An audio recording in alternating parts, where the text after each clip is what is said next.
오늘 스가랴서 7장은 첫 절이 이방 왕이 등장을 하고 또 이방의 원력이 소개가 됩니다. 근데 내용은 하나님의 백성들에 관한 내용이에요. 어떤 의미가 있을까요? 이런 뜻이 있습니다. 이스라엘 백성들이 포로에서 돌아왔고 이제 돌아온 목적인 하나님의 성전을 회복하는 일이었습니다. 공사가 잘 진행이 된 게 아니라 여러 가지 사연 끝에 이제 시간이 좀 걸려서 거의 완공 막바지에 이르렀습니다. 한 2년만 더 공사를 하면 이제 완성이 되는 즈음이에요. 그런데도 여전히 이스라엘 백성들은 이방의 영향력과 정치, 경제, 문화 모든 면에서 지배를 받고 있어. 그래서 여기 1절에 보면 다리오 왕 제4년 9째 달 곧 기슬레월 4일에 이렇게 표기가 되는 겁니다. 그러니까 이 연대기는 그냥 역사의 눈금식으로 연대기를 쓴 게 아니고 그들이 몸은 돌아왔고 돌아온 목적대로 성전에 눈에 보이는 건축은 막바지에 이르렀는데 여전히 열방의 강대국의 질서와 철학과 통치 아래 있다 그 뜻이에요. 그런데 그 뒤에 보니까 여호와의 말씀이 하나님의 사람 스가랴에게 임했다라고 붙어 있습니다. 이 또한 무슨 의미일까요? 간단합니다. 그럼에도 불구하고 역사의 주인과 시간의 주권자는 하나님께 있다는 뜻입니다. 그런 이해 속에서 다음 구절부터 봐야 돼요. 이런 두 의미가 1절에 녹아져 있는 거죠. 몸은 돌아왔고 성전은 거의 이제 회복 중에 있는데 여전히 그들의 삶을 지배하는 질서와 가치관은 이방의 문화와 정치와 경제의 속박 아래 있었다는 것을 넌지시 고발하면서 동시에 그럼에도 불구하고 역사와 시간의 주권자이신 하나님께서 이 백성들을 경영하시고 통치하신다. 자, 2절을 한번 보십시다. 2절. 그때에 베델 사람이 사레셀과 레겜멜렉과 그의 부하들을 보내어 여호와께 은혜를 구하고 그랬어요. 일단 태도로 보아서 이 태도는 굉장히 겸손하고 또 진실한 태도입니다. 근데 진실한 게 다가 아니에요. 항상 보면. 근데 이 사람들이 어디서 왔어요? 베델에서 왔어요. 베델. 베델은 사실상 옛날부터 포로로 끌려가기 전부터 어떤 곳이었는가 하면 정치 종교의 본거지였어요. 그리고 포로 이후에는 일부의 사람들이 여전히 그 오랜 영향권 아래 모여 살던 종교와는 뗄래야 뗄 수 없는 이스라엘의 신앙과는 뗄래야 뗄 수 없는 지역인 것은 아직도 마찬가지예요. 그런데 거기에서 일부 사람들이 파견이 됩니다. 어디로? 이제 성전이 다 회복되어 가는 예루살렘을 중심으로 파견이 돼요. 질문을 가지고. 그냥 온 게 아니에요. 어떤 질문 때문에 왔어요. 자, 어떤 질문일까요? 3절. 만군의 여호와의 전에 있는 제사장들과 선지자들에게 물어 이르되, 자, 앞을 잠깐 보십시다. 이들이 와서 예루살렘의 성전 안에 있는 누구에게 물었어요? 제사장과 선지자들에게 물었어요. 이거 아주 중요한 역사의 큰 변화를 암시하고 있어요. 무슨 얘기냐면 제사장은 뭐 하는 사람들입니까? 제의를 진행하는 종교인들입니다. 선지자는 뭐 하는 사람들입니까? 하나님께로부터 메시지를 받아 제사장들을 포함하여 백성들에게 하나님의 뜻과 하나님의 말씀을 전달하고 가르치는 자입니다. 그런데 베델에서 온 사람들이 그들에게 물어요. 뭔가를 물어요. 이거는 어떤 역사적 변화를 암시하고 있는가 하면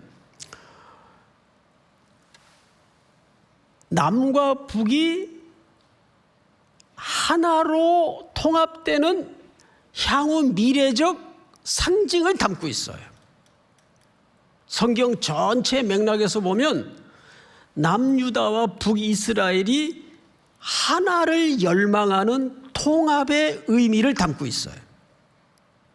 나중엔 그것이 누구 안에서 통일이 되죠? 그리스도 안에서 통일이 됩니다. 자, 그것은 오늘 중요한 초점은 아니에요.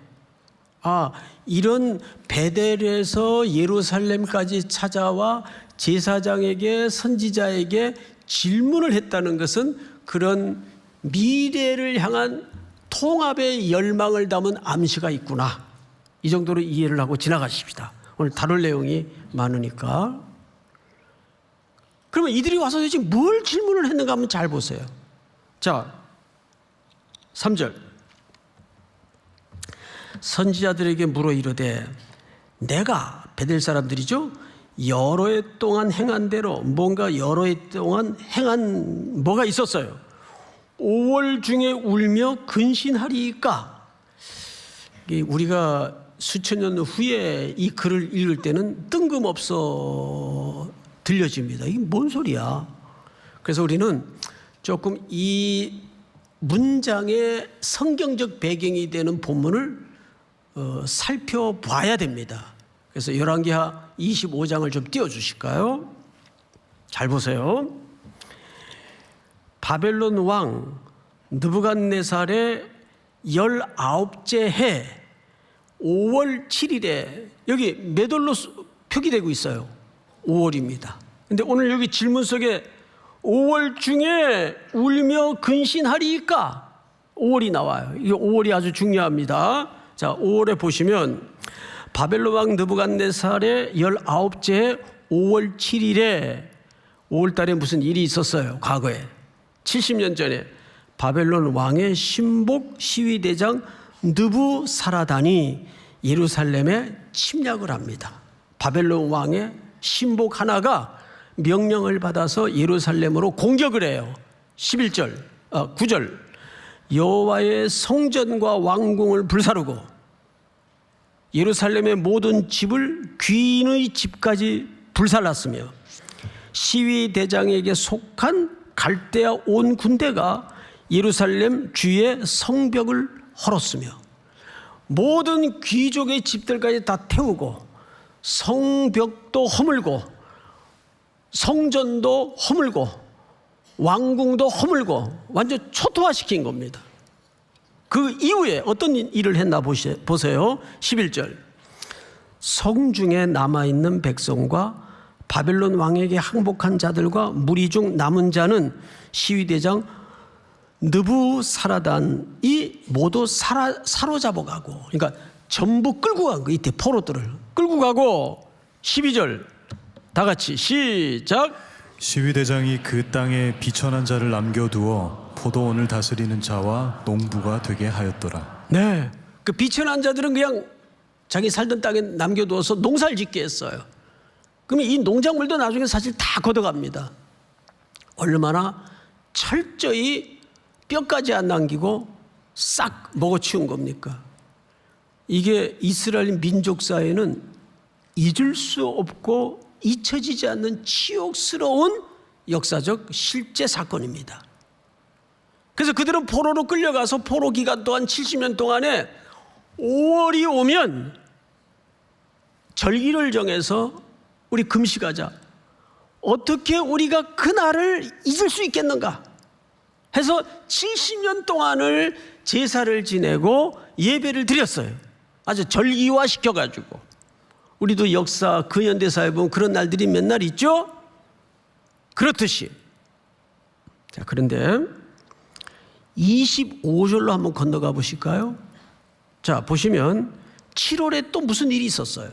7월에 왕족 엘리사마의 손자 느다니아의 아들 이스마엘이 부하 10명을 거느리고 와서 그달리아를 쳐서 죽이고, 이 그달리아가 나옵니다. 이 사람은 남겨진 유다 백성들을 다스리도록 바벨론에서 지칭한 유다 총독이었어요. 지도자였어요. 그달리아를 쳐서 또 죽입니다. 또 그와 함께 미스바에 있는 유다 사람과 갈대아 사람을 죽인지라. 그러니까 이스라엘 사람들이면 기억 속에 5월과 7월을 잊을 수가 없어요. 그래서 이들이 포로로 끌려간 동안에 70년 동안을 5월과 7월에 금식일을 만들어 가지고 절기를 지킨 거예요. 자, 근데 이제 아까 말씀드린 대로 이미 그들이 포로에서 돌아오기 시작했고 1차 포로가 돌아와서 또 성전 재건을 시작해서 성전 재건도 거의 다 이제 한 2년 정도 더 뚝딱거리고 공사를 하면 마무리 단계에 있어요. 그때 베델의 일부가 예루살렘으로 찾아와서 질문을 한 거예요. 그 질문이 뭐냐면 간단해요. 이제 이렇게 다 이제 회복도 되고 돌아와서 이제 성전도 완공을 앞에 두고 있는데 우리가 그 과거의 아픈 상처를 잊지 말자는 차원에서 만드는 그 예배와 절기와 근신의 차원의 금식을 계속 해야 됩니까? 이제 그만해도 됩니까? 라고 물은 거예요. 질문의 요지가 이거예요. 그게 이제 하나님이 대답하실 차례예요. 하나님. 그런데 어떡하죠? 하나님이 거기에 대한 대답이 없어요. 그러면 여러분, 사람이 뭘 물었는데 대답을 안 할 경우에는 두 가지밖에 없습니다. 질문이 말 같지 않거나 또 질문을 못 알아들었거나 어느 쪽일 가능성이 많습니까? 말 같지 않은 거. 예. 하나님이니까 당연히 말귀를 못 알아들으실 리는 없는 거고 그 질문이 말 같지 않은 거예요. 그래서 오히려 하나님이 그들에게 스가랴를 통해서 이렇게 반문을 합니다. 대답을 하신 게 아니라 반문을 해요. 반문 내용을 좀 볼까요? 자, 몇 절을 보시냐면 4절. 만군의 여호와의 말씀이 내게 임하여 이르시되, 스가랴에게 임한 거죠. 스가랴를 통해 하나님이 반문을 하시는 거예요. 베델 사람들에게 온 땅의 백성과 제사장들에게 이르라. 자, 앞을 보십시오. 정작 이 질문은 베델 사람들에게 해야 되는데 그 대상이 확대가 됐어요. 온 땅의 백성과 제사장들에게 이르라. 그러니까 이 말은 그 시대에 현존했던 그 질문을 가지고 온 베델 사람들에게만 해당하는 질문이 아니라 오고 오는 하나님의 백성들에게 묻는 질문이다, 그 말이에요. 오늘은 저와 여러분들에게 지금 묻는 질문이에요. 온 땅의 백성들과 제사장들아, 여러분들이 왕 같은 제사장 아닙니까? 들어라. 그러니까 베델 사람들에서 대상이 확대가 돼 있어요, 지금 범주가. 그리고 이렇게 얘기하십니다. 너희가 70년 동안 5째 달과 7째 달에 금식하고 애통하였거니와. 자, 앞을 보실까요? 아까도 열왕기하 25장에서 확인해 봤듯이 5째 달과 7째 달에 무슨 일이 있었나요? 바벨론의 침략으로 성전과 왕궁과 귀족의 집들이 불타버리고 성벽까지 무너졌어요. 그리고 다 끌려갔어요. 7월에는 무슨 일이 있었나요? 남겨진 백성들을 통치하라고 임명했던 유다의 지도자까지 죽임을 당합니다. 그러니까 이들의 민족사에는 특별히 참혹한 포로기 동안에 5월과 7월을 잊을 수가 없어요. 그래서 뭘 만들었다고요? 절기화시켜서 기억하자. 6.25 이렇듯이, 상기하자 6.25 이렇듯이. 그래서 금식을 했어요. 그때는 금식을. 그 두 절기가 오면, 그래서 이제 이 사람들이 포로로 돌아오고 성전도 거의 완공되어 가고 질문이 하나 만들어진 겁니다. 그래서 사절단을 보냈어요. 예루살렘으로. 질문은 딱 간단해요. 이거 계속 하는 게 맞습니까? 그냥 그만둬도 되겠습니까? 제가 그 질문을 받은 입장에서 한번 생각을 해봤어요. 어젯밤 이런 생각을 해봤어요. 이제 돌아왔으니까 뭐 계속 그거 할 필요 있냐? 이제 중단해도 되겠다 라든지, 아니면 또 하나 남는 것은 무슨 소리냐? 그래도 어떻게 우리 민족사의 그런 끔찍한 참혹의 순간과 사실을 잊을 수 있겠느냐? 계속해서 앞으로의 미래를 위해서라도 후손들이 기억해야 된다. 계속해라 라든지. 대답은 거의 이 두 가지밖에 없는 것 같아요, 제 생각에는. 그런데 하나님이 거기에 대해서 1번도 아니고 2번도 아니고 대답을 안 하세요. 그리고 하시는 말씀이 이런 얘기를 하세요. 그 금식이 나를 위하여, 하나님도 막 북받치니까 같은 말을 두 번씩 하셨어요. 나를 위하여, 나를 위해 한 거냐? 이게 무슨 말이죠? 그걸 왜 나한테 와서 묻냐? 나하고 상관도 없는 예배를, 나하고 상관도 없는 절기를, 상관도 없는 제사를 왜 그건 나한테 와서 묻냐? 이거는 굉장히 뼈아픈 질문이에요. 그걸 오늘 우리에게 지금 하고 있다고요. 수없이 성전 뜰락을 밟으면서 예물을 드리고 예배를 드리는데, 정말 그건 나를 위해서 한 거 맞냐? 왜 나하고 상관도 없는 예배를, 나하고 아무 의미도 없는 예배를 뭐 한다고 나한테 와서 그 멀리까지 와서 질문을 하냐 그 말이에요. 얼마나 뼈 때리는 질문입니까? 그러면서 하나님이 이런 얘기를 해요. 6절, 너희가 먹고 마실 때 그것은 너희를 위하여 먹고 너희를 위하여 마시는 것이 아니냐? 그 전부 다 너희 좋으라고 한 거 아니냐? 너희 좋아서 하는 얘기 아니냐? 그 나하고 아무 상관도 없는 얘기를 왜 나한테 와서 묻냐? 그 뜻이에요. 이 얼마나 섬찟해요.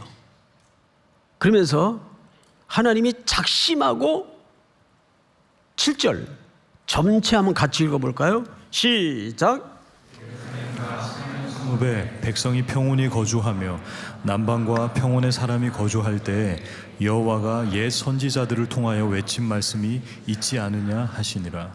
네, 무슨 얘기냐 하면, 내가 너희들이 포로로 끌려가기 전 사방 고을을 평온케 했고 잘 먹고 널널하게 잘 살았을 때, 아무 염려 걱정, 무릉도원에서 기와요초 만발한 곳에서 잘 먹고 잘 살 때 내가 끊임없이 선지자들을 보내 한 말씀을 너희가 기억하지 못하느냐? 그러면서 스가랴에게 그때 수없이 선지자들을 보내서 그들을 일깨우기를 간절히 목말라 했던 하나님의 말씀을 다시 기억하도록 다시 들려줍니다. 그게 8절부터예요. 간단하게 한번 볼까요? 8절, 여호와의 말씀이 스가랴에게 임하여 이르시되 만군의 여호와가 이같이 말하여 이르시기를 너희는 진실한 재판을 행하며. 자, 진실한 재판이라는 것은 무슨 뜻인가 하면 사회 관계 속에서, 대인 관계 속에서 하나님의 공의를 세우고 하나님의 정의를 세우고 하나님의 뜻을 세우는 거예요. 그걸 신실한 재판이라고 묘사를 했어요. 두 번째, 서로 인애와 긍휼을 베풀며. 여러분, 인애와 긍휼이라는 것은 성경에서 하나님의 성품을 소개하는 가장 압축된 단어예요. 이것은 하나님의 언약 백성들에게 관련된 하나님의 성품을 가장 잘 드러내는 단어가 인애와 긍휼입니다. 이게 전부 헤세드예요. 자, 그런데 세 번째 잘 보세요. 그게 어떻게 나타나야 되느냐? 과부와 고아와 나그네와 궁핍한 자를 압제하지 말며. 자, 이게 무슨 얘기예요?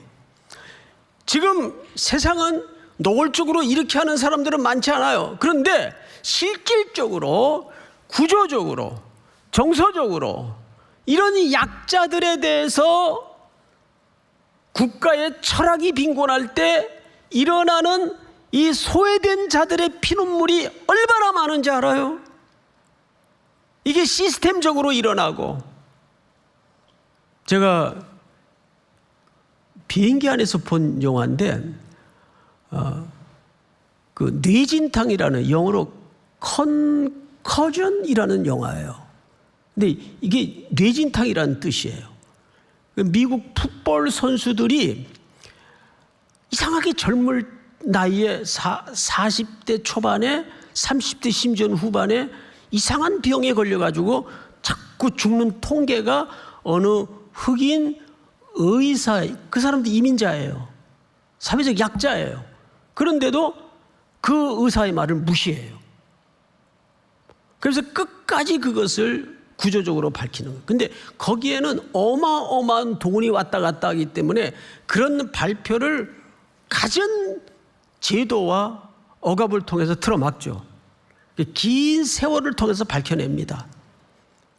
그 젊은 나이에 그 풋볼 미식 축구 선수들이 왜 그렇게 끔찍한 병으로 죽어가는가? 수없이 운동을 하면서 머리를 부딪히니까 그 충격이, 데미지가 평생 쌓여가면서 갑자기 죽는 거예요. 이걸 계속 이 돈 가진 사람들의 제도적 횡포를 통해서 쉬쉬하는 거죠. 그걸 드러내는 일입니다. 그러니까 이 사회에는 돈의 원리와 경제의 논리에 따라서 이런 것들이 있는 사람들에게는 더 머니가 많이 몰려가게 돼 있고, 없는 사람들은 게을르거나 머리가 나빠서가 아니라 죽었다 펄펄 뛰어도 안 되는 구조에 걸려 있을 때 좌절하는 거죠. 젊은이들이 좌절을 하고. 그러니까 이 시대에도 있는 사람들은 자기네들은 안식일을 지켜요. 그런데 약자들을 돈이라는 매력에 미끼를 끼워서 그들을 안식일 날 밭으로 논으로 내몹니다. 그리고 자기들은 형식적으로 안식일을 지켜요. 나 일 안 한다. 근데 돈으로 다 일을 시켜가지고 땅을 쉬지 못하게 만들어요. 그러니까 하나님이 뭐라고 얘기를 하냐면, 내가 내 땅을 쉬도록 하기 위해서 이 이스라엘 포로들을 70년 동안 바벨론 땅에다 집어넣었다 그래. 그래서 내 땅을 쉬게 하겠다. 이게 하나님의 거대한 역사적 응징이죠. 그래서 그들이 70년 동안 포로 생활되는 겁니다. 그러니까 이런 것들은 지키지 않으면서 너희들이 가지고 온 그 질문이 그 질문이라고 지금 하고 있냐? 예? 그걸 수백 번 한들 안 한들 그건 큰 의미가 없다. 뭐가 진짜 의미가 있는 거냐? 이런 하나님의 공의와 정의와 하나님의 긍휼과 인애가 공동체 안에서 하나님의 성품이 드러나고 있는가? 여러분, 개인적인 성숙도 필요하지만 이 공동체적인 하나님의 성품이 드러나는 게 얼마나 중요한지를 몰라요. 삼일교회 하면 이 지역사회나 이 시대 속에서 어떻게 비춰질까요? 어떻게 비춰질까요? 어떻게 기억이 될까요? 훅 그냥 스케치하듯 지나가는 느낌이라도, 그 교회가 있어서 이 지역이 진짜 복이다. 이게 나와야 된다고요. 이게. 어제 뉴스를 보다가 뭐 이렇게 끝까지는 못 봤어요. 교회 오느라고 흘낏 보다가 나왔는데, 그 24시 마트 같은 데서 1,000원짜리 도시락이 줄을 서고 학생들에게 인기래요. 근데 동네가 어서 많이 보던 동네예요. 그렇게 숙대 앞이더라고요. 알고 봤더니 숙대생들 중에 요즘 누가 생각하기를 학생들이 한 끼 식사 때문에 어려움을 당한다고 생각을 했겠어요. 근데 실제 어려운 학생들이 많더라고요. 요즘 10,000원짜리 들고 나가서 뭐 웬만한 거 먹기 힘들어요. 지금 몇 명이 먹으려면 그저 4, 5만 원은 훅 나가야 됩니다. 그러면 젊은 친구들이 그 돈이 작은 돈이 아니란 말이에요. 여러분 1점 몇 평짜리 그 고시원 룸에서 한번 누워본 적 있어요? 의자에 앉아가지고 누우면 바로 침대예요. 그 1.2평짜리인가 7평짜리인가인데, 그리고 몸 일으키면 앞에 책상이에요. 싼 거는 창문도 없어요. 한 달에 뭐 20만 원짜리 이런 방은 창문도 없어요. 그리고 무슨 시설이 있어요? 전부 화장실이고 뭐 같이 써야 되는데. 근데 시골에서 수험 공부 때문에, 고시 공부 때문에 올라와 가지고 거기서 어쨌든 6개월 1년은 단기적으로 버텨내야 됩니다. 그러면 기껏 30만 원 받아 가지고 뭐 할 게 없어요. 그러니까 한 끼 먹는 게 쉬운 게 아니라고요. 그래서 그 아이들을 새벽에 밥을 먹이기 시작했어요. 새벽에 한 300명 정도. 그러니까 그 한 끼를 절약하는 게 어마어마한 거예요, 이 친구들한테는. 근데 이게 소문이 나가지고 시험 붙어서 합격한 선배들이 후원금을 보내기 시작합니다. 해외에서, 국내에서, 지방에서 학교 선생님 된 분들이. 그 나중에는 교회 재정을 끊고도 충분히 충당이 가능해서 딱 어느 교회 하면 청년들 새벽에 밥 먹이는 교회, 이게 이미지가 된 거예요. 이게 누구의 성품이 드러나는 거죠? 교회 공동체를 통해서 하나님의 성품이 드러나는 겁니다. 그게 굉장히 이 시대에 지금 중요해요. 오늘 성경 말씀은 그 얘기를 하는 거예요. 야, 그 수백 번 예배드리고 금식하고 난리를 친들 그게 나하고 무슨 상관이 있는 일이냐? 이 사회 속에서 가난한 자들에게, 연약한 자들에게 하나님의 내 성품이 드러나야 될 거 아니냐? 웨스트민스터 신앙고백서의 첫 절이 뭐예요? 인간이 존재하는 목적이 뭐냐? 하나님께 영광을 돌리기 위해서. 우리 3.1교회 청년 공동체를 통해서 그런 게 드러나야 되지 않겠어요? 그리고 요즘이 아니고 우리 3.1교회 하면 이제 거리에 노숙인들이 이 지역에서는 그래도 서울역을 끼고 있으니까 3.1교회 때문에 그들이 굶진 않는다, 이런 말들이 조금씩 하나님의 스토리로 만들어지고 있습니다. 여러분들의 스토리가 교회의 스토리고 교회의 스토리가 하나님의 스토리가 돼야 돼요. 그래서 저희가 다음 주 추수감사절인데 이번에는 여러분들이 드리는 그 추수감사헌금을 2군데 흘려보내기로 결정을 했어요, 당회에서. 첫째는 아까 그 월드비전과 3.1교회 MOU를 맺어서 어느 한 마을에 화장실하고 그 식수기를 파는 게 어마어마한 작업입니다. 그걸 개교회가 감당하려면 못해요. 방법도 잘 모르고. 그래서 그런 전문기관인 NGO와 협약을 해서 그 일을 지금 하고 있는데, 여러분, 물이 건강해지면 사람의 삶의 질이 완전히 달라져요.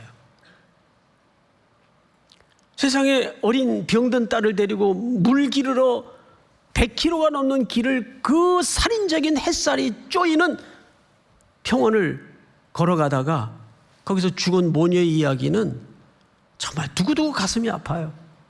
그 물 때문에. 물은 생존의 문제 아닙니까? 지금 아직도 그런 마을이 케냐의 대다수가 그 물 문제 때문에, 식수가 나쁘니까 병이 걸리고 수명이 짧아지고 삶의 질은 엉망이 되고. 그래서 이번에 5만 불 정도를 케냐에 다시 한 마을을 우리가 감당하기 위해서 보내기로 당회가 결정을 해줬고, 또 한 군데는 저희가 몽골 선교를 매년 가지 않습니까? 몽골에 이제 선교 다녀오신 분들은 아시겠지만 그 숙소가 참 척박합니다. 위험도 하고. 근데 마침 협력하던 선교사님이 그 어려운 교회, 원주민 교회를 하시는데 그 우리나라로 치면 강남 정도 지역에다가 아직은 거기 벌판이에요. 이 땅을 어떻게 구입을 하셨어요. 그리고 거기다 지금 선교관을 지어서 우리 대원들이 가면 숙소 문제까지 해결할 수 있도록 이제 교회 겸 선교 센터를 짓고 있는데 매번 사진을 보내는데 사진이 늘 똑같아요. 땅만 파놓고 있어요. 땅만 움푹하게. 내년 봄 완공을 예정으로 하고 있는데 어쨌든 이번에 이 두 군데로, 그래서 거기에는 저희가 1억 정도를 헌금하기로 당회가 결정을 해줬어요. 일부에서는 그럴 수 있죠. 지금 그라운드 3일도 지금 허걱대는 바당에 그거 좀 몇 년 뒀다 하면 안 됩니까? 안 됩니다. 그건 그거고, 이거는 사실 생활 문제가 아니라 생존의 문제예요. 먹는 거, 물 문제, 이거는 양보할 수 있는 문제도 아니고 뒤로 미룰 수 있는 문제도 아니에요. 또 건축이라는 건 시기적으로 이게 적절성이 있지 않습니까? 결국 이 얘기 하려고 그랬구만. 맞아요. 예. 우리가 이런 나눔과 헌신을 통해서 특별히 오늘 말씀하신 것처럼 사회적 약자에 대한 나눔의 순종을 통해서 이 과정 속에 하나님의 성품이 드러날 수 있도록, 믿습니까?